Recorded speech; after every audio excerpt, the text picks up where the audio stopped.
18th of November 2022. Macau's Q3 GDP continues to dive. Macau's gross domestic product, GDP, plunged by 33.4% year-on-year in the third quarter of the year, after the domestic COVID-19 outbreak in June dried up tourists from across the border, the Statistics and Census Service, DSCC, said.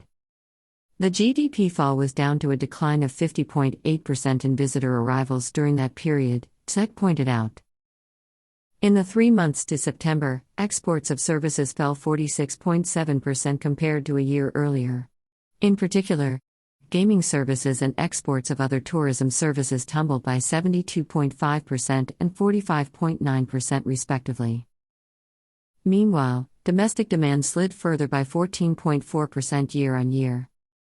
Under the so-called relatively static measures implemented in July that put a stop to most non-essential economic activity, SEC said that household consumption in the domestic market and abroad dropped by 13.3% and 12.2% year-on-year respectively. In contrast, government consumption rose 5.7% from the same period a year earlier, an increase attributable to a hike in expenditure on healthcare subsidies and pandemic prevention. Government investment in public construction also recorded growth of 19.6%.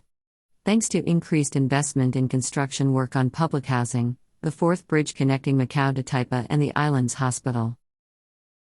In contrast, private investment in construction declined by 56.4% year-on-year, as a result of gaming companies' reduced investment. The SAR's GDP recorded a 39% contraction in the second quarter. For the first 3 quarters of 2022, the city's gross domestic product already declined by 27.8%. This news is brought to you by mpluslivetv and Macau News Agency.